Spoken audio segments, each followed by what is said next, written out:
আমাদের সমাজে জিনা, বেবিচার, পরকিয়া, বিয়ে নাই, বিয়ে কঠিন হয়ে গেছে নাউজুবিল্লাহ।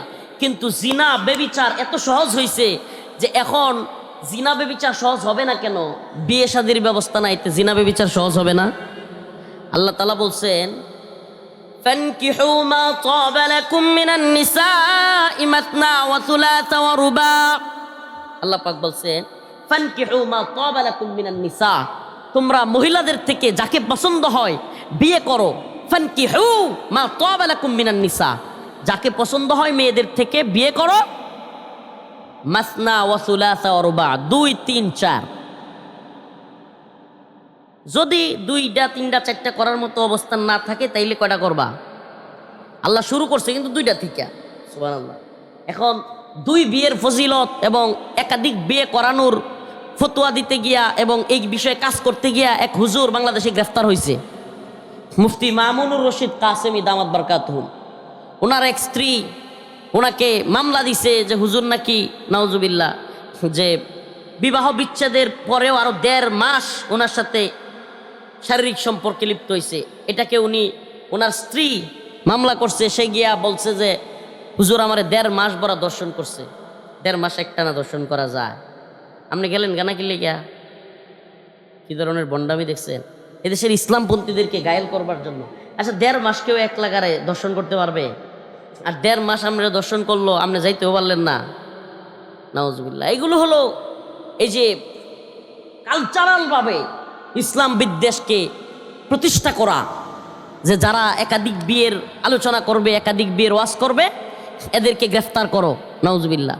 যদি এটাই হইতে থাকে সমাজের মধ্যে, বিয়ে একটা করছে কিংবা করে নাই, বিবাহিত অন্য নারীর সাথে গিয়া পরকিয়া করে, আছে না নাই? তো আল্লাহর নির্দেশনা হলো বিয়েকে সহজ করা। সুবহানাল্লাহ। আল্লাহ রাসূলের নির্দেশনা কি? ইয়া মা'শারাশ শাবাব মান ইসতাতা মিনকুমুল বা'a ফালইতাযাওয়াজ। যুবক যৌবনে পদার্পণ করার সাথে সাথে যুবক যুবতীদের অবস্থান থাকা সত্ত্বে বিয়ে দিয়ে দেওয়া। সুবহানাল্লাহ। আমি বাবা মাদেরকে বলবো, আমার এলাকা আমাদের মা বোনদেরকে দ্রুত বিয়ের ব্যবস্থা করেন। আপনি টেনশন করতেছেন খাওয়াবে কি, একটা প্রচলিত কথা বিয়ের ব্যাপারে, বিয়ে করবি খাওয়াবি কি, মানে মনে হয় যে রাক্ষস একটা আনতেছি খালি খাই বই বই বই। মানে যুবকদেরকে এই কথা একেবারে হর হামেশাই বলা হয়, বিয়ে করবি খাওয়াবি কি। আরে ভাই, এক ঘরে 5 জন পরিবারের সদস্য, তো 5 জন যদি খাইতে পারে আর একটা প্লেটই তো বাড়বে নাকি? 5 জন খাইতে পারলে 5 জনের খাবারটাই যদি আপনার রান্না করেন, আর একটা মেয়ে কি খাইতে পারবে না? তো 6 জন হয়ে গেলে আপনার সমস্যাটা কোথায়? তো এখন বিয়ে করবি খাওয়াবি কি, মানে এটা বলে বলে বিয়েকে এত কঠিন করা হয়, বিয়েকে সহজ করেন না। এখন যুবকদেরকে 10 লাখ টাকা মোহরের বোঝা দিয়া, 10 লাখ টাকা মাথায় চাপায়া দিয়া যদি বলেন বিয়ে করবি কেমনে, তাইলে এই যুবক চিন্তা করবো, হাই হাই পতিতালয় এখন বৈধ বাংলাদেশে, 1000 টাকা হইলেই যে কোনো জায়গায় গিয়া কাম সারা যায়। নাউজুবিল্লাহ। এখন তাইলে আমার আর 10 লাখ টিয়া দিয়া কাবিন টাবিন কইয়া ওই এত কিছু কইরা অলিমা টলিমা কইরা বিয়ে করা লাগে কেন? অথচ রাসূল সাল্লাল্লাহু আলাইহি ওয়াসাল্লাম বলছেন তোমরা বিয়েকে সহজ করো। বিয়েকে কি করো? এমন সহজ করো, আউলিম বিহাদাশ শাত আউল বাকারা আউল গনাম, যে একটা ছোট্ট ছাগল, কি ছোট্ট একটা বকরি জবাই দিয়ে দিবেন, 5-7 কেজি খেজুর আর অল্প মোহরানা। সুবহানাল্লাহ, বিয়ে শেষ। হায় হায় হুজুর এত সহজ বিয়া? সহজ করলে সহজ। যেই বাপ মা আগেই চিন্তা করে যে 10 লাখ টাকা কাবিন না দিলে মেয়েরা যদি ছাইরা দেয়, আরে আপনার মাথায় তো শয়তানি, আগেই তো আপনার মেয়েরা ছাইরা দেওয়ার চিন্তা। 10 লাখ টাকা কাবিন না দিলে যদি মাইয়ারা ছেড়ে দেয়, তাইলে আপনি তো আগেই কি চিন্তা করলেন যে আপনার মাইয়ারা ছেড়ে দিব? দিন শেষে এই ধরনের চিন্তা যারা করে এদের বিবাহগুলো টিকে না। আরে ভাই আপনি বিয়ে দিচ্ছেন, কাবিনের জন্য কেউ ছাড়ে না। আরে ভাই যে সাইরা দিবে ও প্রয়োজন হইলে ঋণ করে টাকা দিয়ে হইলেও বউ ছেড়ে দেয়। রাখতো না, রাখতোই না বেটা। কাবিনের টাকা বাড়াইয়া দিয়া যুবকের মাথায় বুঝা চাপাইয়া আপনি যদি বিবাহকে কঠিন করেন, আপনি আল্লাহ রসুলের বিরুদ্ধে অবস্থান নিয়েছেন। আল্লাহ রসুল সাল্লাল্লাহু আলাইহি ওয়াসাল্লাম বলেছেন তোমরা বিয়েকে সহজ করো। রাসূলুল্লাহ সাল্লাল্লাহু আলাইহি ওয়াসাল্লামের কাছে এক লোক আসছে, সময় তো শেষ। রাসূলুল্লাহ সাল্লাল্লাহু আলাইহি ওয়াসাল্লামের কাছে এক মহিলা আসছে, আল্লাহ রসুলকে বলতেছে আপনি যদি আমারে বিয়ে করেন আমি মুসলমান হয়ে যাব। আল্লাহ রসুল মুখ ফিরিয়ে নিলেন। আবার এইদিকে আয়েশা বলতেছে ইয়া রাসূলুল্লাহ আপনি আমারে বিয়ে করেন। আল্লাহ রসুল মুখ ফিরিয়ে নিলেন। 3 বার বলার পরে পাশ থেকে এক সাহাবী বলে উঠছে ইয়া রাসূলুল্লাহ আপনি বিয়ে না করলে মেয়ে যেহেতু সুন্দরী আমার সাথে বিয়ে দিয়ে দেন। সাহাবী আল্লাহ নবী। রাসূল সাল্লাল্লাহু আলাইহি ওয়াসাল্লাম বললেন তুমি যে বিয়ে করবে মোহর কি? কয় নাই। গরিব মানুষ আমি, রূপা আছে? কয় নাই। তামা বা পিতল এই জাতীয় কিছু নাই? কিছু নাই রাসূলুল্লাহ, আমি তো মক্কার মধ্যে, মদিনার মধ্যে, আরবের মধ্যে সবচেয়ে গরিব মানুষ, আপনি জানেনই আমি খুব গরিব মানুষ।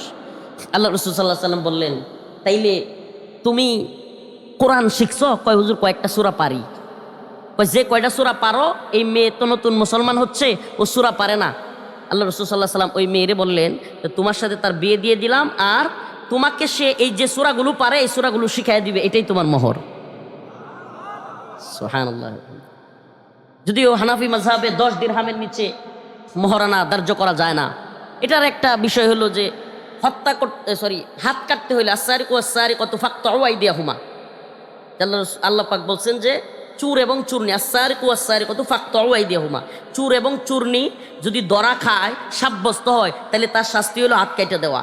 হানাফি মাযহাব বলে 10 দিরহাম পরিমাণ চুরি করতে হবে, মানে 1-2টিয়া চুরি করলে হাত কেটে দেওয়া যেত না, 10 দিরহাম। তাইলে 10 দিরহাম পরিমাণ চুরি করলে যেহেতু হাত কাটতে হয়, তাইলে 10 দিরহাম পরিমাণ দিলেই তার একটা অঙ্গের, হাতও যেমন একটা অঙ্গ, স্ত্রীর একটা অঙ্গই যেহেতু আপনি বৈধ পন্থায়, জায়েজ পন্থায় ইউজ করতে চাচ্ছেন, তাইলে এই 10 দিরহাম পরিমাণ হয়, এই এতটুক পরিমাণ হলেও মোহর দিতে হবে। তো এই এতটুক পরিমাণ হইলেই ছোট্ট করে, অল্প করে মোহরের ধার্য করেন। একটা বকরি, মাত্র একটা বকরি জবাই দিবেন, যাদের অবস্থান দুর্বল, অবস্থান যাদের আছে গরু জবাই দেন, সমস্যা নাই। অবস্থান দুর্বল, একটা গরু জবাই, খাসি জবাই করবেন, বকরি জবাই করবেন, কিছু মানুষকে দাওয়াত দিবেন, খাওয়াই দিবেন, এই 5 কেজি 7 কেজি খেজুর ছিটাইয়া দিবেন, সুবহানাল্লাহ, বিয়ে শেষ। হায় হায়, এত সহজ না বিয়েটা? বাপ মা উভয় পক্ষের যদি এভাবে সহজ করে সমাজে, বিয়ে সহজ হবে কি হবে না? এখন কি মাইয়া দেওয়ার সময় কাবিনাত তরি ধার্য করে, নিজের ছেলে বিয়ে করানোর সময় খালি সীমায়াত হয়, কাবিন কেমনে কমাইবো, কি শয়তানি। মাইয়া বিয়ে দেওয়ার সময় নাউজুবিল্লাহ, মানে জেনে খুঁজে টাকা টুকা কম লাগবো বা দেওয়া লাগতো না কোনো কিছু জামাইরে, আর ছেলে বিয়ে করানোর সময় কি দিব, মোটরসাইকেলটা দিব। ওরে বন্ড, হাসেন কেন? এটা তো হারাম, হারামকে নরমালাইজ করা হচ্ছে, হাসির জন্য বলছি না। আল্লাহ পাক আমাদেরকে হেদায়েত দান করুক, বলেন আমিন। আল্লাহ পাক এই এলাকার আমার মা চাচি বাবা চাচাদের শুভ বুদ্ধি দান করুক, এরা যেন এদের সন্তানকে, এদের মেয়েদেরকে দ্রুত বিয়ের ব্যবস্থা করে, সকলে বলেন আমিন। আল্লাহ রসুল সাল্লাল্লাহু আলাইহি সাল্লাম একদিন কষ্টে এক লোক আল্লাহর নবীরে কটূক্তি করে, গালি দেয়। লোকটার নাম হলো কাব বিন আশরাফ। লোকটার নাম কি? কাব বিন আশরাফ। আল্লাহ রসুল সাল্লাল্লাহু আলাইহি সাল্লামের কটূক্তি করে, কবিতা বানায়, তার 2টা মহিলাও রাখছে, নাউজুবিল্লাহ, নর্তকী, এদেরকে নাচায়, এই আবুল সরকারের মতো ফালতু, এদেরকে নাচায়, গান কয়, আর রসুলরে গালি দেয়, নাউজুবিল্লাহ। আল্লাহর নবী কষ্ট পাইছেন। আল্লাহর নবী সাল্লাল্লাহু আলাইহি সাল্লাম সাহাবায়ে কেরামদেরকে ডাকলেন, হে আমার সাহাবারা, আতুহিব্বু আন তাকতুলাহু? ফাকালা রাসূলুল্লাহ সাল্লাল্লাহু আলাইহি ওয়াসাল্লাম, আতুহিব্বু আন তাকতুলাহু, যে তোমাদের মধ্যে কেউ আছে?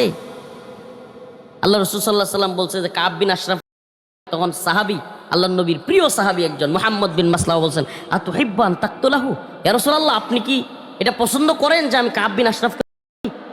সুবহানাল্লাহ বলবেন না? আল্লাহ রসুল বললেন হ্যাঁ অবশ্যই, সুবহানাল্লাহ।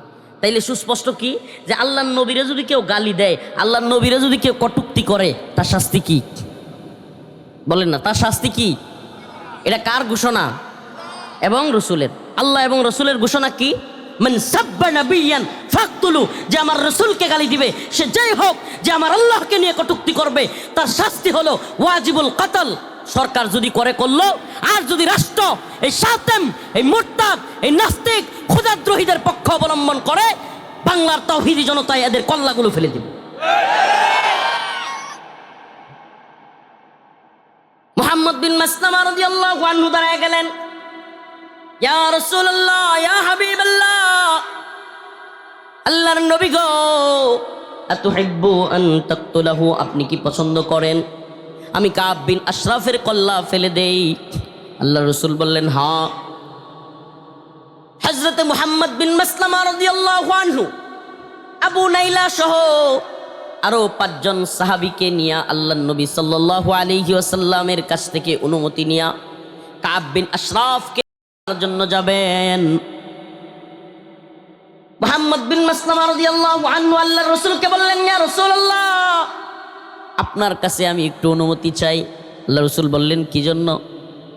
ইয়া রাসূলুল্লাহ, আমি কাব বিন আশরাফের সাথে একটু গল্প করব, কৌশল যুদ্ধের কৌশল অবলম্বন করবো। ইয়া রাসূলুল্লাহ, কথার মধ্যে একটু এদিক সেদিক হইতে পারে, আমার অনুমতি দেন। আল্লাহ নবী সাল্লাল্লাহু আলাইহি সাল্লাম বললেন, অনুমতি দেয়া হলো। এবার মুহাম্মদ বিন মাসলামা রাদিয়াল্লাহু আনহু কাব বিন আশরাফের কাছে গেলেন। কাব বিন আশরাফ মাথায় খুব সুগন্ধি দিত। কি দিত?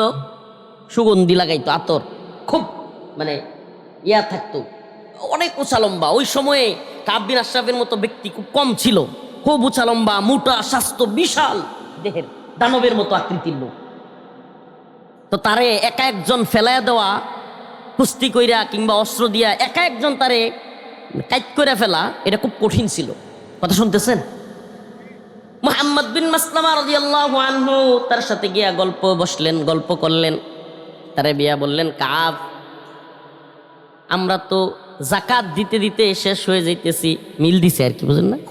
মানে আমরা তো কষ্টের মধ্যে পড়ে গেছি। মুহাম্মদ রে নিয়া, নাউজুবিল্লাহ, মুহাম্মদ সাল্লাল্লাহু আলাইহি সাল্লাম রে নিয়ে আমরা কি এর মধ্যে পড়ছি? কষ্টের মধ্যে পড়ে গেছি। গা জাকাত দিতে দিতে আমার জীবন শেষ। ওই যে আল্লাহর নবীর কাছ থেকে অনুমতি নিয়ে আসছিল, বুঝেন নাই? কৌশল অবলম্বন করতেছে। কাব খুব খুশি হয়ে গেছে। আগেই তো কইছিলাম মুহাম্মদ ভালো না, দেখছো? হ্যাঁ, খুব খুশি হয়েছে। বলছে, আগেই তো বলছিলাম মুহাম্মদ ভালো লোক না, এখন বুঝো? কই, কাব, জাকাত দিতে দিতে আমরা সব শেষ হয়ে যাইতেছে। গা তার কথাই, রাসূলুল্লাহ সাল্লাল্লাহু আলাইহি ওয়াসাল্লামের কথাই, জাকাত দিতে দিতে আমাদের সব শেষ। কাব বলতেছে, আমি তো আগেই বলছিলাম তোমাদের কষ্ট হবে তার সাথে থাকতে, সে তো ভালো লোক না, নাউজুবিল্লাহ। তখন আল্লাহর রাসূল সাল্লাল্লাহু আলাইহি ওয়াসাল্লামের সাহাবী মুহাম্মদ বিন মাসলামা বললেন, তুমি আমাদেরকে কিছু কর্জে হাসানা দাও, দাঁড় দাও। এখন তো দাঁড়ের প্রচলন উঠেই যাচ্ছে। আর মানুষ দাঁড় দিবে কেমনে? দাঁড় দিলে আর ফিরিয়ে দেওয়ার কথা মনে থাকে না। এখন সমাজে সত্যি কথা, সুবহানাল্লাহ, আপনি আপনার আম্মা অসুস্থ হয়েছে কিংবা আপনার বাচ্চা অসুস্থ হয়েছে কিংবা যে কোনো হুটহাট বিপদে পড়ছেন, আপনার এই 20-30 হাজার টাকা দরকার, দৌড়ায় কারো কাছে যাবেন, পাবেন না, কেউ দিবে না। আপনি সুদের কথা বলবেন, দেখবেন যে অভাব নাই লোকের। আমি জানি না আপনাদের সমাজে আছে কিনা। সুদের কথা বললেই যে লাভ দিমুনে, তাইলেই দেখবেন যে টাকা আছে। আর হাওলাত হইলে টাকা নাই, নাউজুবিল্লাহ। আল্লাহ তাআলা এই সুদী সমাজ থেকে আমাদেরকে হেফাজত করুক। সুদ এক ভয়াবহ। কোরআনে আয়াতে আসছে যে আল্লাহ পাক বলছেন যে আহাল্লাল্লাহুল বায়' ওয়া হাররামার রিবা, আমি ক্রয় বিক্রয়কে হালাল করেছি, সুদকে হারাম করেছি। সুদকে কি করেছি? হারাম করেছি। আর এই সুদী মহাজনরা, এখন তো রাষ্ট্রীয়ভাবে আওয়ামী লীগ একজনরে খুব সুদকুর কইতে মজা পায়। এরা খুব মজা লাগে এদের কইতে, কিন্তু এরা জানে না যে শেখ হাসিনাও সুদখোর। আগের বিএনপি সরকার কোন, আওয়ামী লীগ সরকার, এমনকি জামাত ইসলামের সাথে সরকার ছিল, সবগুলোই ছিল সুদখোর। ওইটা কেমনে হুজুর? বাংলাদেশে অগ্রণী ব্যাংক, সোনালী ব্যাংক, রূপালী ব্যাংক, এগুলা যত ব্যাংক আছে সুদের এই যে মুনাফা বা লাভ আদায় করে, এগুলোর ব্যাংকগুলো কি এই ডক্টর মোহাম্মদ ইউনূসের সময় আছে নাকি আওয়ামী লীগ বিএনপি সবার সময় ছিল? কথা কয় না। ছিল কি ছিল না? এখনই শুধু অগ্রণী ব্যাংক, সোনালী ব্যাংক, রূপালী ব্যাংক বা সুদের ব্যাংকগুলো বৈধ আছে বাংলাদেশে, নাকি একবারে ওই সকল সরকারের সময় বৈধ ছিল?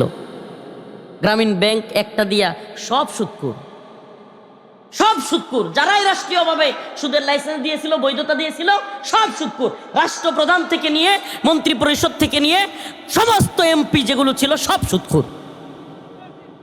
কারণ রাষ্ট্রীয়ভাবে সুদের পৃষ্ঠপোষকতা করা, এটা কি সুদ আল্লাহ হারাম করছেন কি শুধু ব্যক্তি পর্যায়ে? কথা বলেন, আমি কথা বুঝাইতে পারি নাই। আল্লাহ কি ব্যক্তি পর্যায়ে শুধু সুদ হারাম করেছেন, নাকি সামাজিকভাবে, রাষ্ট্রীয়ভাবে, আন্তর্জাতিকভাবে সকল পর্যায়ে সুদ হারাম? সুদ এক ভয়াবহ, আল্লাহর সাথে মতো, নাউজুবিল্লাহ। আল্লাহর সাথে কোনো বান্দা, মুমিন, কোনো মুসলমান যুদ্ধ করতে পারবে? আল্লাহর সাথে যুদ্ধ করলে তার ঈমান থাকবে? সুদ এক ভয়াবহ বিষয়। আল্লাহ তাআলা আমাদেরকে এই সুদী কারবার, সুদী লেনদেন থেকে হেফাজত করুক, বলেন আমিন। এই রাষ্ট্রীয় সুদী ব্যাংকের লেনদেন থেকে আল্লাহ আমাদেরকে হেফাজত করুক। প্রিয় ভাইরা আমার, তো কর্জে হাসানা কেন দেয় না, এটারও একটা কারণ আছে। দোকানে আমরা মনে করেন যে একটা লোক 2 লাখ, 3 লাখ, 5 লাখ, 10 লাখ টাকা খরচ করিয়া, অনেকে আছে জমি বিক্রি করিয়া কিংবা জমি বন্ধক দিয়া বা বিভিন্ন কষ্ট করিয়া আপনার একটা জমি বাড়ি ক্ষয়ক্ষতি কইরা একটা ব্যবসা প্রতিষ্ঠান দেয়, দোকানপাট দেয়। ওমা, হুট করে মেহমান আইছে 4-5 জন, ভাই ভাই আমারে 2 কেজি আলু দে, 2 কেজি মুরগি দে, 2 আলু ডিম দে, পেঁয়াজ মরিচ সব নিবে, 2000 টাকা বিল হয়েছে, আচ্ছা তোর কালকে দিতেছি ভাই, আমার মেহমান এসে বলছে জরুরি কালকে। এই কালকে কালকে করতে করতে একদিন যায়, 2 দিন যায়, 1 মাস যায়, 2 মাস যায়, 1 বছরও জায়গা। এমন খাটাস লোক আছে, 1 বছর গেছে গা। পরে অনেক দিন পরে হেরে খুঁজা পায় না, হ্যাঁ করে কি এই দোকানে আর আয় না। এবং যখন তারা আরেকদিন পাইছে, এই আমার টাকাগুলো কি দিতা না, তোর যে আমার খাই গেছি কেমন। এরকম খাটাস আছে না নাই? বেড়া তোর কাছে তো হাওলাত চাইছে না, বা তোর কাছে সুদ চাইছে না, নিজের টাকা পয়সা দিয়া দোকানে কিছু মাল তুলছে, নিজের টাকা পয়সা খরচ করিয়া এই টাকা দিয়া মাল তুলছে। এখন বেড়ারে তুই বাকি দিছে, তুমি জারি দেও, বেড়ারে তুমি আরো হুমকি দেও, তো মাইরে খাই গেছে কেন 1 বছর ধরে দেও না কে? তোমার মতো শেষরা আর কেউ আছে? আমাদের সমাজে এমনও শেষরা আছে, আস্তাগফিরুল্লাহ, মানে আশ্চর্য লাগে। এদের কাছে কোনো ভিক্ষুক আইলে 100 টাকা দিয়ে দিব। কেউ যদি হের কাছে আয়া কয় যে ভাই আমি তো বিপদে পড়ছি, আমার 2000 টাকা দেন, দিয়ে দেয়। কিন্তু হের কাছে যারা পায়, মানে হের কাছে যারা পায়, হেরার টাকা দেন। আশ্চর্য রকমের। আমার একটা ভাইও আছে এরকম, মানে এরে মানুষের যারা বাকি পায় হেদের টাকা দিবে না, কিন্তু হ্যাঁ কারো যদি আয়ে ভিক্ষুক বা গরিব মিসকিন তা করে টাকা দিয়ে দিবে। আরে আপনার জন্য জরুরি হলো আপনার ঋণ পরিশোধ করা। মাদ্রাসা মসজিদে দান করার চাইতেও গুরুত্বপূর্ণ হলো ঋণ পরিশোধ করা। এই ভালোভাবে বুঝবেন, কি ঋণ পরিশোধ করা খুব জরুরি বিষয়। আরে ভাই, ইসলামের বিধিবিধানগুলো ঋণের কারণে হজ ফরজ হয় না, ঋণের কারণে কুরবানি ওয়াজিব হয় না, ঋণের কারণে ফিতরা ওয়াজিব হয় না। ঋণ থাকলে কারো উপরে, তাহলে আপনি ঋণ পরিশোধ না কইরা সব করতেছেন, নাউজুবিল্লাহ, অথচ আপনি বান্দার হক নষ্ট করতেছেন। আল্লাহ আমাদেরকে বোঝার তৌফিক দান করুন। আরো জোরে বলেন আমিন। তো কাব বিন আশরাফের কাছে কর্জে হাসানা চাইছে মুহাম্মদ বিন মাসলামা, মনে আছে? আল্লাহ নবীর সাহাবী। কাব বিন আশরাফের কাছে গিয়া কর্জে হাসানা চাইছে। কাব কয় যে আমারে কর্জে হাসানা নিতে হইলে কিছু বন্ধক রাখতে হবে। কি করতে হবে? বন্ধক রাখতে হবে। তো মুহাম্মদ বিন মাসলামা রাদিয়াল্লাহু আনহু জিজ্ঞেস করলে কি বন্ধক রাখবো? কাব বিন আশরাফ কয় তোমার বউ বন্ধক রাখো। নাউজুবিল্লাহ, দেখছেন কত বড় লুচ্ছা। বলতেছে যে আমার বউ, তুমি যেই দানব আকৃতির লোক, তোমার কাছে আমার বউ বন্ধক রাখা যাবে না। বলতে তাইলে তোমার বাচ্চা কাচ্চা? কয় না না না, আমার বাচ্চা কাচ্চাও না। এরপরে সিদ্ধান্ত হলো, বুখারীর হাদিস, পরে সিদ্ধান্ত হলো মুহাম্মদ বিন মাসলামা রাদিয়াল্লাহু আনহু বললেন যে আমরা আমাদের ওই সময় তরবারি খুব মূল্যবান জিনিস ছিল, তরবারি ওই সময়টাতে, এরপরে বল্লম, তারপরে ডাল, তলোয়ার, এগুলো খুব মূল্যবান জিনিস ছিল, যে আমরা আমাদের অস্ত্র বন্ধক রাখবো। এখন তো আমরা ইসলামের জন্য, এই দেখ আরেক শয়তান লাইট, লেজার লাইট ধরতেছে ওই দূর থেকে। এই যুবক সাদা গেঞ্জি পরা, ওরা দৌড়ে ধরো তো পারলে, তুমি দেখি কেমন মর্দে মুজাহিদ, এবারে এখনো দাঁড়ায় রয়েছে। এই সাদা গেঞ্জি, ওটা ধরো দৌড়ে, বুঝেই নাই, বাদাম খাইতেছে। আল্লাহ হেদায়েত দান করুক। এগুলা আছে, যখন কিছুই করতে পারবো না, ওই যে কয় না ছাগলের 3 নম্বর বাচ্চার মতো একটু ডিস্টার্ব তো করতে পারবো, 2টা খায় আর একটা কি করে, লাফায়া ডিস্টার্ব করে। তো এইগুলা হইলো হয়তো আল্লাহ মাফ করুক, আল্লাহ জানে, ছোটো বাচ্চা হইতে পারে, আর না হইলে ডিস্টার্ব পার্টি হইতে পারে। যে অন্তর হুজুর এখানে গিয়ে কিছু করতে পারবো না, কিছু কইতে গেলে বর্তা বানাই লাগব, তো একটু দূরের থেকে ডিস্টার্বই করি। তো সে কথা বলতেছিলাম, আল্লাহ রাসূল সাল্লাল্লাহু আলাইহি সাল্লামের সাহাবী মুহাম্মদ বিন মাসলামা রাদিয়াল্লাহু আনহু তাকে কাব বিন আশরাফকে কৌশল করতে লাগলেন। কৌশল করে তাকে বলতে লাগলেন যে আমরা তো বিপদে আছি। ও বলতেছিলাম যে বন্ধক রাখার কথা। বন্ধক রাখার আরেকটা কথা বলেই ফেলি, আমাদের যে প্রচলিত, আপনাদের এলাকায় আছে কিনা, এই প্রচলিত বন্ধক ব্যবস্থা কিন্তু জায়েজ না, এটা জানেন? এই যে জমি বন্ধক দেওয়ার যে প্রচলিত সিস্টেম, যে তোমার 2 সিজনের লাগি বা বন্ধক দিলাম, তুমি আমার 1 লাখ টাকা দাও, আবার 2 সিজন পরে আবার 1 লাখ টাকাও ফেরত দেয়, জমিও ফেরত দেয়, এই সিস্টেম কিন্তু জায়েজ না। কেন? কারণ এটা তো মানে কোনো কষ্ট ছাড়া লাভ, এটা সুদের মতোই। ওলামায়ে কেরাম এখানে আছেন। বন্ধক দেওয়ার একটাই সিস্টেম আছে, যে প্রতি বছরে একটা নির্দিষ্ট টাকা, যে আমি 1 বছরে তোমাকে 100 টাকা দিব। যদি এই রকম হয় যে 1 লক্ষ টাকা দিছি, আমি তোমার কাছ থেকে 4 কাঠা জমি নিছি, কয় কাঠা?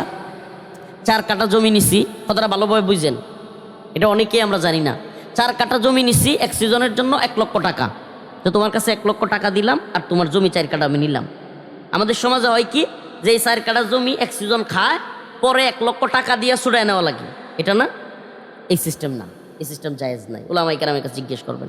সিস্টেম হইতে হবে যে এই যে 4 কাঠা জমি আপনি 1 বছর খাবেন, এই জন্য অন্তত পক্ষে 1 বছরে 4 কাঠার জন্য 400 টাকা হইলেও কাইটে যাবে। কথার কথা, 400 হইতে পারে, 800 হইতে পারে, 1600 হইতে পারে।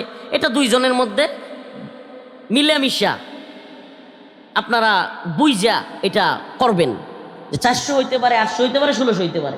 এটা গুরুত্বপূর্ণ মাসআলা, শুনেন। না হলে কিন্তু জায়েজ হবে না আপনার এই বন্ধক সিস্টেম। আপনি যদি বন্ধক দেন 400 টাকা হোক কাইটা যাবে, তাইলে কি হবে, এক সিজনে 400 টাকা কাইটা যাওয়ার দ্বারাও আপনার জমিটা অনেকটা লিজের মতো হয়ে যাবে। সুবহানাল্লাহ। এখন যদি 500 করে হয়, 4 কাঠা জমিতে 2000 টাকা কি হবে, কাইটা যাবে। তাইলে এরকমভাবে যদি 5 বছর একটা লোকের জমি আরেকজনের কাছে থাকে, তাইলে 4 জমিতে যদি আপনার 500 করে 2000 হয়, তাহলে 5 বছর হবে 5 দুগুণে 10,000। 10,000 টাকা 1 লাখ টাকা থেকে কি হবে। এই জন্য যারা বন্ধক রাখে এরা এই সিস্টেমে আসতে চায় না। কেন? তার টাকা লস হবে।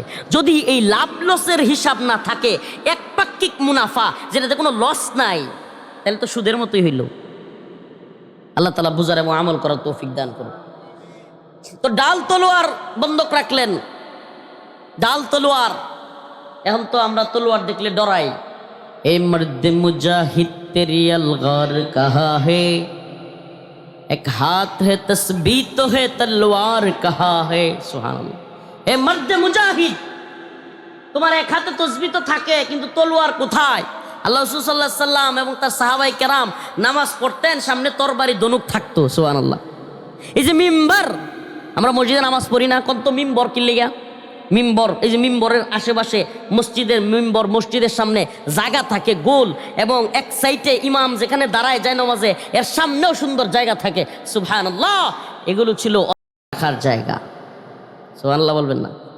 এগুলো ছিল রাখার জায়গা। মুহাম্মদ বিন মাসলামা রাদিয়াল্লাহু আনহু কাব বিন আশরাফকে ডাল তলোয়ার গুলো বন্ধক রাখলেন। মুহাম্মদ বিন মাসলামাকে আল্লাহর নবীর প্রিয় সাহাবী মুহাম্মদ বিন মাসলামা রাদিয়াল্লাহু আনহু এবং আবু নাইলা, ওনারা কাবকে বললেন, কাব, ঘটনা মনে আছে তো? ওই যে আল্লাহর নবী বলছিল যে তোমাদের মধ্যে কে আছে যে আমারে কটূক্তি করে, গালি দেয়, এই কাব বিন আশরাফকে কতল করবা। আল্লাহর নবীর সাহাবী বলছিল কি, আতুহিব্বু আন তাকতুলাহু, ইয়া রাসূলুল্লাহ, আপনি কি পছন্দ করেন যে আমি কাব বিন আশরাফকে শেষ করে দেই? আল্লাহ নবী বললেন, হ্যাঁ। ওই ঘটনায় এখন আবারও আপনাদের সামনে ওই সূত্র, এটা আবারও বলছি, কাব বিন আশরাফের কাছে ডাল তলোয়ার বন্ধক রেখে কিছু পণ্য তিনি নিবেন, এরকম একটা তাদের মধ্যে একটা চুক্তি হইল। কিন্তু অন্তরের মধ্যে মুহাম্মদ বিন মাসলামা রাদিয়াল্লাহু আনহু ঘুরতেছে, বদমাশ, তুই আমার রসুলরে কটূক্তি করস, বদমাশ, তুই আমার রসুলরে গালি দেস, তোরে তো আজকে শেষ করে দিমু। মানে একদিকে চুক্তি করতেছে, কথা বলতেছে, আর একদিকে মাথার মধ্যে ওই ফন্দি ফিকির। সুবহানাল্লাহ। তাইলে যেই তথাকথিত বুদ্ধিজীবীরা কয় আল্লাহর নবী কাউরে পাঠাইছে, এরা মিথ্যুক না? বলেন, এরা মিথ্যুক না? প্রিয় ভাইরা আমার, এইবার মুহাম্মদ বিন মাসলামা রাদিয়াল্লাহু আনহু বললেন, এই নাইলা, আবু নাইলা রাদিয়াল্লাহু আনহু বললেন, তোমার মাথা থেকে এত সুঘ্রাণ আসতেছে, তুমি কি ব্যবহার করো? মানে প্রশংসা করলেন, একটু পাম দিলেন। এই কাব বিন আশরাফ, তুমি কি ইউজ করো? তোমার মাথা থেকে এত সুন্দর সুগন্ধি আসতেছে। কাব খুশিতে গদগদ হয়ে গেল। মোটা মানুষ, লম্বা মানুষ পাম দিলে বিরাট খুশি হয়, তো বিশাল খুশি হয়ে গেছে গা। খুশি হইলে এবার কাব বিন আশরাফকে বলতেছে যে একটু মাথাটা দেও তো দেখি, তোমার কল্লাটা একটু আগায় দেও দেখি, তোমার গ্রান নেই, কি সুন্দর গ্রান আসতেছে, তোমার মাথা থেকে একটু গ্রান নেই। কাব বিন আশরাফ মনে করছে যে আরে আমার এত প্রশংসা করতেছে, মুহাম্মদের বদনাম করতেছে, মানে খুশি হইয়া সে কল্লা আগায় দিল। মুহাম্মদ বিন মাসলামা রাদিয়াল্লাহু আনহু কল্লার মধ্যে এইবার পেঁচায়া দইরা অন্য সাহাবীদেরকে বললেন, এইবার বসাও ঠিক মতো। সুবহানাল্লাহ। পেঁচায় বৈশা এক কূপ দিয়া কল্লা মাথা থেকে আলাদা, দে দৌড়। সুবহানাল্লাহ। কাব বিন আশরাফের বাড়িতে ঢুকে কাব বিন আশরাফকে মুহাম্মদ বিন মাসলামা রাদিয়াল্লাহু আনহু, আবু নাইলা রাদিয়াল্লাহু আনহু এবং তার সাথীরা কাব বিন আশরাফের কল্লা ফেলে দিয়ে আল্লাহর নবীর কাছে গেলেন। আল্লাহর রসুলের কাছে যাইয়া যখন মুহাম্মদ বিন মাসলামা রাদিয়াল্লাহু আনহু এই ঘটনা খুলে বললেন, বিস্তারিত বললেন, আল্লাহর রসুল সাল্লাল্লাহু আলাইহি সাল্লাম কাব বিন আশরাফের সাথে মুহাম্মদ বিন মাসলামা রাদিয়াল্লাহু আনহুর কথোপকথন শুইনা মুচকি হাসি দিলেন। সুবহানাল্লাহ, সুবহানাল্লাহ বলবেন না?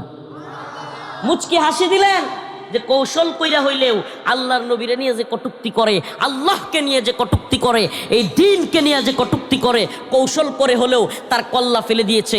তাইলে আজকে যেই সমস্ত সুশীলরা, আজকে যেই সমস্ত তথাকথিত সেকুলাররা, আজকে যেই সমস্ত এলিটরা, তথাকথিত বুদ্ধিজীবীরা আল্লাহর নবীকে নিয়ে বলে রসুল কাউরে মারতে বলছে, এদের কথা মিথ্যা। মক্কা বিজয়ের পরে আল্লাহ রসুল ঘোষণা করলেন যে সকল লোকদেরকে, কুরাইশ যারা আমাদেরকে বাড়ি থেকে বিতাড়িত করেছিল, ঘর থেকে বিতাড়িত করেছিল, আমাদের ব্যবসা প্রতিষ্ঠান ছিনিয়ে নিয়েছিল, আমাদের সব কিছু থেকে, আমাদের পরিবার থেকে আমাদেরকে বিচ্ছিন্ন করে দিয়েছিল। মক্কা এটা হয়েছিল কি হয় নাই? এটা খুব স্বাভাবিক একটা ঘটনা হয়ে গেছে। শুনতে শুনতে আমাদের কাছে নর্মাল মনে হয়। ও মিয়া, আপনাদের বাড়ি কই? কিশোরগঞ্জে না? হোসেনপুর। এখন যদি কেউ কয় যে এলাকার কোনো নেতা কিংবা এলাকার কোনো মানে হুমরা সুমরা যেগুলো আছে, কয় যে তুমি থাকতে পারবা না হোসেনপুর, তুমি যাওগা ভারত। হয়ে যাইবা ভারত, তোমার পরিবার একটাও না থাকতে পারবে না। চিন্তা করছেন কষ্ট? এটা চিন্তা করা যায়? কল্পনা করছেন কোনো দিন যে হোসেনপুর থাইকা যদি কয় যে বেশি দূরে না, খালি যদি কয় হোসেনপুর থাইকা যে চট্টগ্রাম যাওয়া লাগবো, আপনি হোসেনপুর থাকতে পারবেন না? কোথায় যাওয়া লাগবো? পরিবার সহ, মা বোন বাচ্চা কাচ্চা সবাই সহ, তুমি পুরা তোমার বংশ সহ কই যাইবাগা? চট্টগ্রাম। কেমন কষ্ট লাগবো? আল্লাহ রসুল সাল্লাহ সাল্লামকে মক্কার কুরাইশরা, মক্কার কাফের মুশরিকেরা আল্লাহ রসুল সাল্লাহ সাল্লামকে, তার সাহাবাই কেরামকে ইসলাম কবুল করবার কারণে, ঈমান আনবার কারণে মক্কা থেকে বিদায় করে নাই? বলেন করে নাই?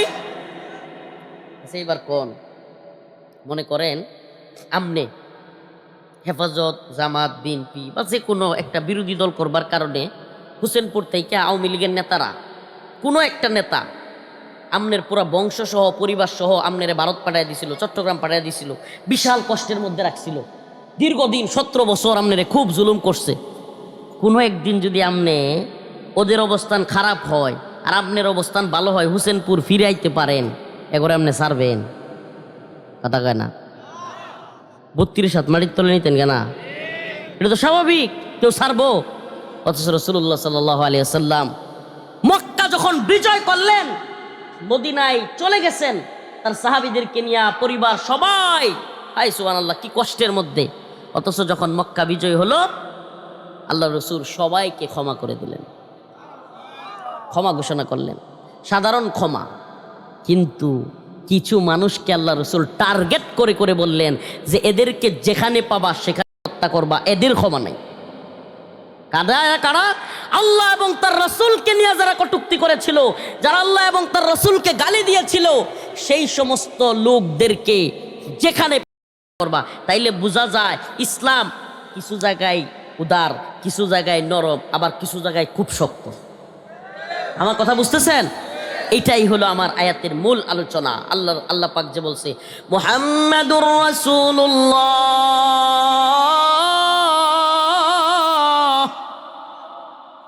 ওয়াল্লাযীনা মাআহু আশিদ্দাউ আলাল কুফফার রুহামাউ বাইনাহুম।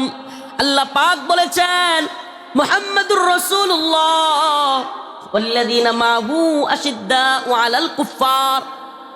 আমার প্রিয় হাবিব, আমার প্রিয় বন্ধু, আমার প্রিয় নবী এবং তার সাথীরা, ওয়াল্লাযীনা মাআহু আশিদ্দাউ আলাল কুফফার, তারা কাফের মুশরিকদের বিরুদ্ধে ছিল আশিদ্দা। কি ছিল? শক্ত। রুহামাউ বাইনাহুম, কিন্তু নিজেরা নিজেদের মধ্যে ছিল নরম, বিনয়ী, কোমল। সুবহানাল্লাহ। আর এখন আমাদের অবস্থা কি? আস্তাগফিরুল্লাহ। সাধারণ আওয়ামী লীগ, বিএনপি তো বাদই, ইসলামপন্থী নাম দিয়া যেগুলো গণতান্ত্রিক রাজনীতি করে, এই দলগুলো একটা আরেকটার বিরুদ্ধে লাগছে। নাস্তিক মুরতাদ থুইয়া জমিয়ত খেলাফতের লগে লাগছে, খেলাফত জামাতের লগে লাগছে, জামাত অমুকের লগে লাগছে। বাবা, হেরা বলি কায়েম করবো ইসলামী শরীয়ত, নিজেরা নিজেরা কামরা কামরির যে অবস্থা। আসলে এই গণতন্ত্র,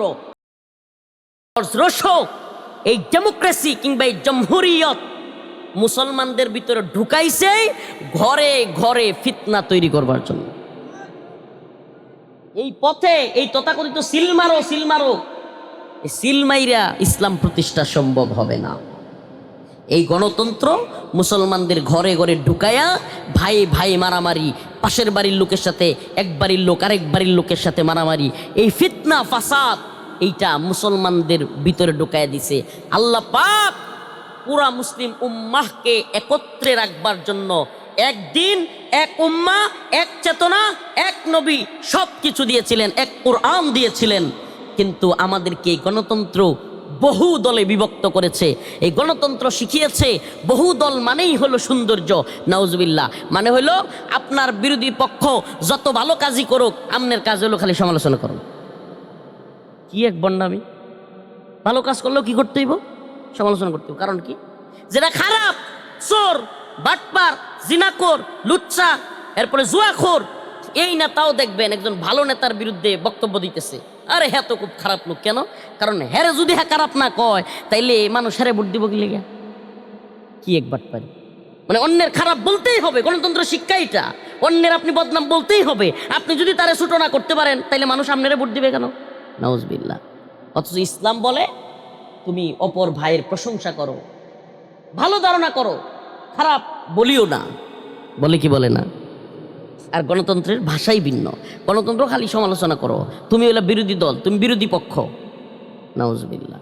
প্রিয় ভাইরা আমার, বন্ধুগণ আমার, যেই জায়গায় আশিদ্দা সেই জায়গায় শক্ত থাকতে হবে। আমরা মুহাম্মদুর রাসূলুল্লাহ সাল্লাল্লাহু আলাইহি সাল্লামের উম্মত, আমরা আল্লাহর বান্দা, আল্লাহর গোলাম। আমাদেরকে আল্লাহ পাক যেখানে শক্ত থাকতে বলেছেন সেখানে শক্ত থাকবো। থাকবো তো থাকবো না? ডাক্তারদের একটা ছোট্ট উদাহরণ দিই আপনাদেরকে। অনেক সময় রোগীরা যখন ডাক্তারের কাছে যায় বড় রোগ নিয়ে, ডাক্তারদেরকে শেখানো হয়, ডাক্তারদের মেডিকেল ট্রিটমেন্টে এটা শেখানো হয় মুচকি হাসি দিয়ে কথা বলার জন্য সুন্দরভাবে। একজন ডাক্তার যখন বলে আসসালামু আলাইকুম, ভাই আপনার কি হয়েছে, সুন্দরভাবে বলে যে ভাই আপনার কি হয়েছে, ভাই শরীরটা কেমন লাগতেছে, মুচকি হাসি দিয়ে সুন্দর ব্যবহার করে, ওই রুগীর মনটাও ভালো হয়ে যায়। ঠিক কি ঠিক না?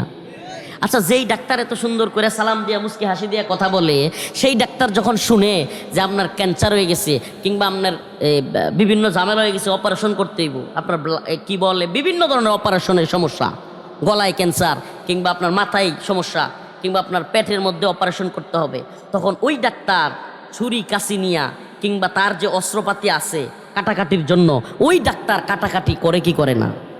বলেন করে কি করে না? আমরাও এই উম্মতের রাহবাররা, এই উম্মত ইসলামপন্থীরা, মুসলমানরাও আল্লাহ পাক এবং তার রসুলের ভাষা অনুযায়ী আমরাও ডাক্তারদের মতো আমরা মাথায় হাত বুলাইয়া দিতে জানি, উদারতা দেখাইতে জানি। আল্লাহ রসুল যেমন বলেছেন মক্কা বিজয়ের পরে আমি সবাইকে সাধারণ ক্ষমা ঘোষণা করলাম, আমরাও ক্ষমা ঘোষণা করতে জানি। কিন্তু আল্লাহ এবং তার রসুলকে নিয়ে কটূক্তি করলে ডাক্তার যেমন মাথায় হাত বুলায় দেয় আবার অপারেশন করে, আমরাও যতদিন বুঝি যে এই লোকটা ইসলামের শত্রু না, ততদিন মাথায় হাত বুলাইতে জানি। যদি আল্লাহ এবং তার রসুলকে নিয়ে কেউ কটূক্তি করে, ব্যঙ্গ বিদ্রুপ করে, আল্লাহ পাককে, আল্লাহ এবং তার রসুলের ইজ্জত সম্মান নিয়ে কোনো লাঞ্ছনাকর কথা বলে, আমরাও অপারেশন করতেও দ্বিধা করব না। রাজি আছেন তো ইনশাআল্লাহ? তখন আমরাও ওই ডাক্তারের মতো অপারেশনে লেগে যাব। আমরা নরম আছি। আল্লাহ রসুল যেমন বলছে যে সবারে মাফ করে দাও, কিন্তু ইল্লা ইবনে কতল, আল্লাহ রসুলের সাহাবায়ে ইয়া রাসূলুল্লাহ, ইয়া রাসূলুল্লাহ সাল্লাল্লাহু আলাইহি সাল্লাম, ইবনে কতল তো কাবার গিলাফ ধরে রাখছে। আল্লাহ বলবেন না, মানে আল্লাহ রসুল বলছিল আর কি, যে কাবার ভিতরে থাকবে, যে হারামের মধ্যে থাকবে, যে তার ঘরের মধ্যে থাকবে, যে কি বলে তার উপাসনালয়ে থাকবে, এরকম জায়গা দিয়েছিলেন যে এই জায়গাগুলোতে যারা থাকবে তারা কি ক্ষমা, তাদেরকে কিছু করা হবে না। তো এই বদমাস যে রসুলের নিয়ে গালি দিত, আরেকটা নাম হলো ইবনে কতল। নাম কি? এই লোক করছে কি, কাবার গিলাপ ধরে রাখছে। আল্লাহ রসুল রে আয়েশা সাহাবা ইকরাম বলছে, ইয়া রাসূলুল্লাহ, সে তো আপনারা গালি দিত, আপনি তারে শাস্তি দিছেন যে তারে হত্যা করার জন্য, এখন তো সে কাবার গিলাপ ধরে রাখছে। ডরায় এখন কি করছে, কাবার গিলাপ ধরছে। আল্লাহ রসুল বলেন, এই বদমাইশ যদি কাবার গিলাপও ধরে, এই কাবার গিলাপ ধরা অবস্থায় ইবনে কত করো, সুবহানাল্লাহ বলবেন না? তাইলে একদিকে নরম আর একদিকে গরম, একদিকে নরম আর একদিকে আশিদ্দা ওয়ালাল কুফার, কাফের মুশরিকদের বিরুদ্ধে শক্ত, রুহামা উবাইনাহুম, মুমিনদের ব্যাপারে কি নরম। সুবহানাল্লাহ। তো এই জন্য আমাদের কেউ কাফেরদের ব্যাপারে, ইসলাম বিদ্বেষীদের ব্যাপারে নরম হইলে চলবে না গরম থাকতে হবে? আমার কাছে দরখাস্ত আসছে একটা, যে এলাকায় 25 বছর বয়স হইলেও বিয়ে করায় না, যুব সমাজ, এলাকার যুব সমাজ সম্মিলিতভাবে এই চিঠি দিছে। যদিও এই যুবকের সৎ সাহস নাই নিজের নাম লেখার মতো, যদি সৎ সাহস থাকতো আমরা তার বাপ মারে বুঝে একটা বিয়ে শাদীর ব্যবস্থা করতাম। এখন যদিও সৎ সাহস করতে পারে নাই, কিন্তু এলাকার যুব সমাজ লিখে দিছে। হুজুর একটু দেখেন, লিখছে যে হুজুর, এই এলাকায় 25 বছর হয়ে গেলেও মানে স্টাবলিশড হওয়া, নিজের পায়ে দাঁড়ানো, চাকরি বাকরি ব্যবসা, এগুলোর নাম কয়া কয়া যুবকদেরকে বিয়ে করায় না। এটা হাসির বিষয় না, যদিও সে এটা দিয়েছে, এটা হাসির বিষয় না, এটা হাসির বিষয় না। আপনাদের সামনে আমি আয়াতে কারিমা তিলাওয়াত করেছি। আসলে আমি আসছি 8:40-এ, আমাকে উঠানো হয়েছে 10টায়। তো আপনাদের সামনে উক্ত আয়াতকে সামনে রেখে অল্প কিছু সময় কথা বলবো ইনশাআল্লাহ, আল্লাহ পাক যদি তৌফিক দান করে। আমি যে আয়াতে কারিমা তিলাওয়াত করেছি, আল্লাহ তাআলা এখানে বলতেছেন রাসূলুল্লাহ সাল্লাল্লাহু আলাইহি ওয়াসাল্লাম এবং তার সাহাবায়ে কেরাম, তাদের সিফাত, তাদের গুণাবলী বা তাদের আচরণ মুমিনদের সাথে কেমন ছিল আর কাফেরদের সাথে কেমন ছিল। সুবহানাল্লাহ। আল্লাহ পাক বলেন যে আমার রসুল এবং তার সাহাবীরা মুমিনদের সাথে ছিলেন নরম। কেমন ছিলেন? নরম। আর কাফের মুশরিকদের বিরুদ্ধে যুদ্ধের ময়দানে কিংবা বাতিলদের বিরুদ্ধে আল্লাহ রসুল এবং তার সাহাবায়ে কেরাম ছিলেন রুহামা, দরদওয়ালা, রহমওয়ালা, দিল দরদি। কিন্তু দেখেন একটা ঘটনা, সুবহানাল্লাহ, যে আল্লাহ নবীর সবচাইতে নরম সাহাবী যাকে বলা হয়, কিংবা খুব দরদি মানুষ, খুব নরম মানুষ, ওনার নাম হলো আরহাম উম্মতি বি উম্মতি আবু বকর। সুবহানাল্লাহ। যেটা খতিব সাহেবরা প্রত্যেক জুমায় এটা পড়ে। আশিদ্দা ওয়ালাল কুফার রুহামা বাইনাহুমের সিফাত হযরতে আবু বকর রাদিয়াল্লাহু আনহুর মধ্যে কেমন ছিল এটা বোঝানোর জন্য বললাম যে হযরতে আবু বকরের ব্যাপারে বলা হতো যে তিনি অনেক নরম, অনেক নরম। একদিন আল্লাহ রসুলের কাছে সাল্লাল্লাহু আলাইহি সাল্লাম একজন বিচার নিয়ে আসছে যে ইয়া রাসূলুল্লাহ, আবু বকর তো অমুকরে মারতে চাইছে বা মারছে, এরকম একটা বিচার নিয়ে আসছে। আল্লাহ রসুল সাল্লাল্লাহু আলাইহি সাল্লাম বললেন, কি বলো আবু বকর? তখন হজরতে আবু বকরকে ডাকলেন, হজরতে আবু বকরকে জিজ্ঞেস করলেন। তখন হজরতে আবু বকর রাদিয়াল্লাহু আনহু উত্তর দিলেন, ইয়া রাসূলুল্লাহ, সে আমার আল্লাহকে নিয়ে কটূক্তি করেছে। আমি সব সহ্য করতে পারলেও আমার আল্লাহকে নিয়ে কটূক্তি করা আমি সহ্য করতে পারিনি। সুবহানাল্লাহ। চিন্তা করছেন, রহমওয়ালা, দরদি মানুষ। এখন আমাদের বেলায় তো উল্টা হয়। আমাদের যদি মনে করেন নিজের বাপের কিছু সমস্যা হয়ে যায়, নিজের জমি লইয়া কিছু, গ্রামের মানুষ সারাদিন পেট ভরে ভাত খাওয়াইবো, সারা রাত ঘুমাইতে দিব, প্রয়োজনে কম্বল দিব, খেতা দিব, একটা রুম দিব যে ভাই থাকেন, গ্রামের মানুষ খুব আপ্যায়ন করব। কিন্তু যদি খালি কন যে আপনার জমির লগে তো আমার জমির বেজাল, একটা দাও লইয়া খারাপ, বরাবর একটা দাম দাও আর কয়েকটা লাডি, এই হলো আমাদের অবস্থা। জমি লিয়া লাগলে আমরা খুব চিত্তে যাই। আমার ভাইরে কেউ গালি দিছে, কেউ বাজারে মারতে চাইছে, আমি খুব চিত্তে যাই, আমি খুব খেপে যাই। আমাদের গ্রামের মানুষের আচরণ এরকম আছে না?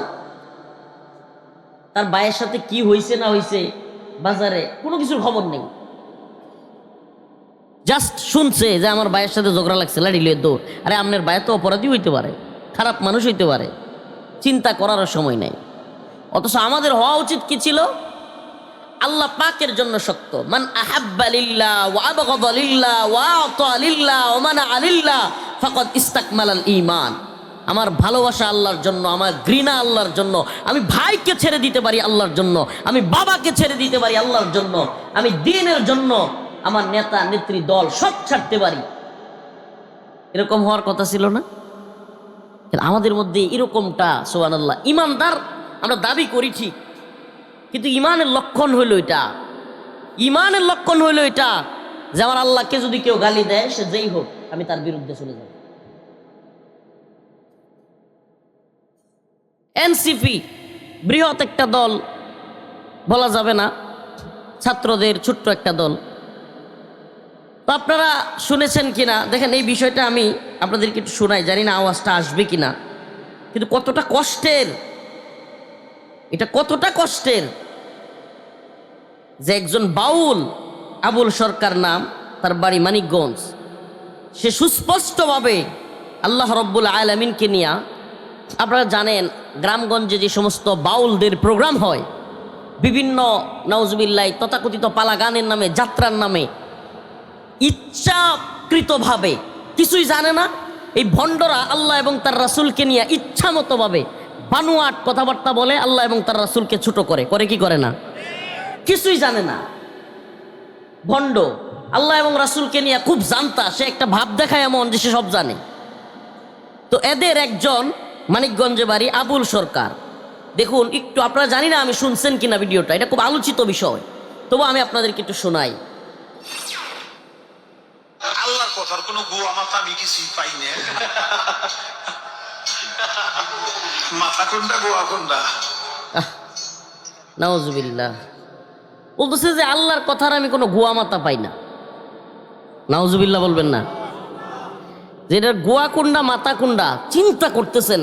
আস্তাগফিরুল্লাহ আস্তাগফিরুল্লাহ আস্তাগফিরুল্লাহ, চিন্তা করতেছেন কত বড় দৃষ্টতা, কত বড় দৃষ্টতা। আমার রবকে নিয়ে যখন কথা বলে এইভাবে কটূক্তি করে, আর তার পক্ষে এখন দাঁড়াইছে, এরে গ্রেফতার করছে আলহামদুলিল্লাহ মানিকগঞ্জে, এখন তাকে ছেড়ে দিতে হবে। ফরহাদ মাজহার নামের এক মুরব্বী আছে, 5 আগস্টের পরে সে এখন মানে খুব বড় জানতা এবং দেশের বড় মাতাব্বর হয়ে গেছে গা। কিছু বুড়া মানুষ আছে না, পোলাপান কিছু থাকলে আর যদি এলাকার কিছু মানুষ তার কথা শুনে পরে, হ্যাঁ এলাকার বাজারে গিয়ে হামকি দুমকি পরে, সব কিছুতেই হ্যাঁ মাতাব্বরি করবার চায়। টাকা পয়সা কিছু হয়ে গেলে আর মনে করেন পোলাপান কিছু তার থাকলে, এলাকার কিছু বুড়া মানুষ আছে, অন্য মানুষরা মানুষই মনে করে না, বুড়া খাটাস। তো ফরহাদ মাজার হলো এই বুড়া খাটাস। এ এখন করছে কি, এ আবুল সরকার রে গ্রেফতার করছে, আল্লাহ পাককে নিয়ে কটূক্তি করছে।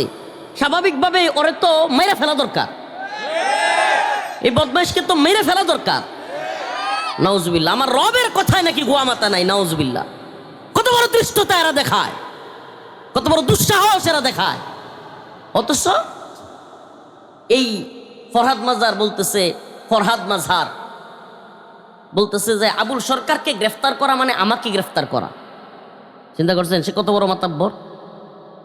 বাজারে বুড়া লোক কিছু আছে না, যে ক্ষমতা থাকলে এক লোক মনে করেন যে চুরি কইরা ধরা খাইছে, কিংবা সরাসরি হাতে নাতে মাইয়া সহ ধরা খাইছে, এখন তারে যখন সবাই পিটাইব, কিছু বুড়া মাতাব্বর হেরে শোয়া মানে কিন্তু আমারে শোয়া, এরা মার ভিতরা মাতাব্বরি করে না কিছু লোক। এখন সে বলতেছে যে আমি মানিকগঞ্জে যাব, মানিকগঞ্জে গিয়া সে বাউলদের পক্ষে সমাবেশ করবে। আমি বলি সুবহানাল্লাহ, মানে আমরা তো আগেই বলছি না যে আমরা তো চুপ ছিলাম, ভাবছিলাম যে হাসিনা পতনের পরে কিছুদিন রইয়া শুয়া আরামসে কিছু কাজ টাজ করি, মানুষকে দাওয়াত দেই, উম্মতকে বুঝাই, একটা ইসলামী রাষ্ট্র ব্যবস্থা কিংবা একটা শরিয়ার ভূমি কেন দরকার, প্রয়োজনীয়তা কি, এগুলো নিয়ে কথা বলি, রইয়া শুয়া মানুষের সাথে কাজ করি। কিন্তু এরা এখন যা শুরু করেছে, রইয়া শুয়া কাজ করার সুযোগ নেই, যে আল্লাহর রসুলকে নিয়ে কটূক্তি, আল্লাহ পাককে নিয়ে কটূক্তি এবং এই গুমরাহি মার্কা কথাবার্তার কারণে আমরা এখন এদের ভাষায় আমরা কথা বলতে বাধ্য হচ্ছি। আমার কথা শুনতেছেন? এরা যেই ভাষায় কথা বলছে, নাউজুবিল্লাহ, আমি আপনাদেরকে শোনালাম, আপনারা চিন্তা করতে পারছেন ভিডিও, আপনারা কি শুনছেন? শোনা গেছে? আমি জানি না আপনারা শুনছেন কিনা, আবারও শুনেন, ট্রাক তো উড়াইতে হইব আমনে করো। আল্লাহ ইমানই যদি জজবা দেয়, ইমানই যদি বোঝ দেয়, তাহলে তো আপনাদেরও এটা শুনে কষ্ট লাগার কথা। আমি আবারও শোনাই, না হলে আলোচনাটা বুঝবেন না।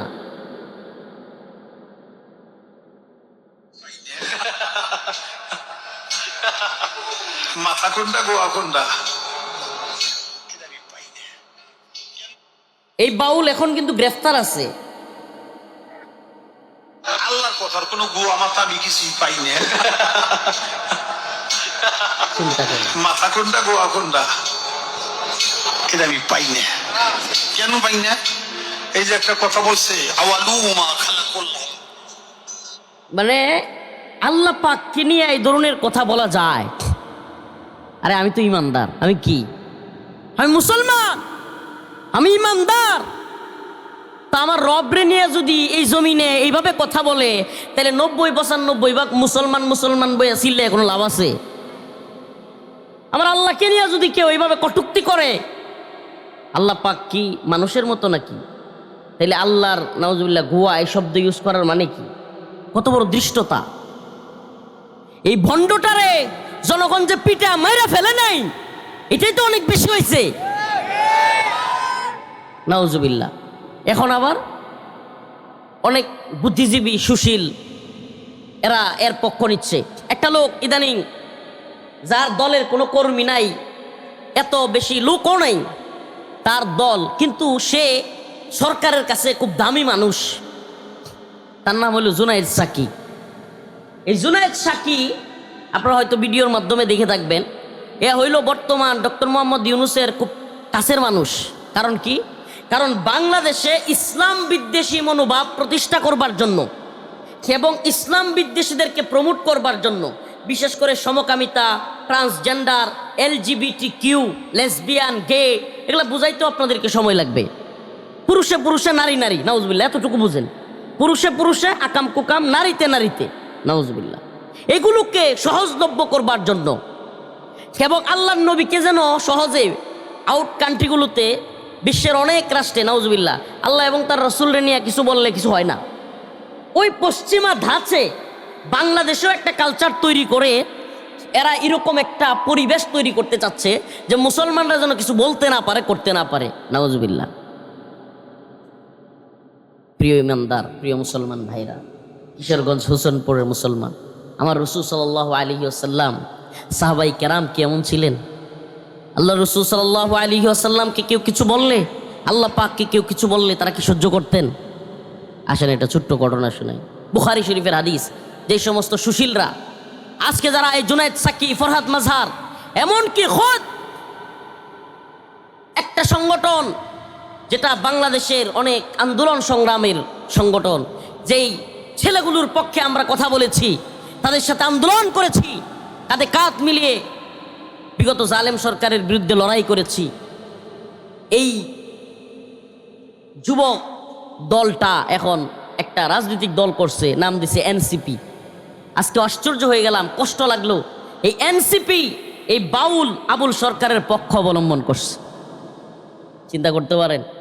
আমি তো বলি মুসলমান সজাগ থাকা উচিত। এই যে দল করেন, নেতারা কি করতেছে, দলের হাইকমান্ড কি করতেছে কিছুই জানেন না, খালি এই নৌকা, দানের শীষ, এই দাড়িপাল্লা, এটা সেটা লাফাইতেছেন। প্রিয় ভাইরা আমার, গ্রামে লাফাচ্ছেন। আপনার দল, আপনার নেতা যদি ইসলামের বিরুদ্ধে অবস্থান নেয়, আল্লাহর বিরুদ্ধে অবস্থান নেয়, তারপরেও যদি আপনি ওই দলের পক্ষে, ওই নেতার পক্ষে লাফান, ওই নেতা এবং দলের যদি ইমান না থাকে, আপনারও ইমান নেই।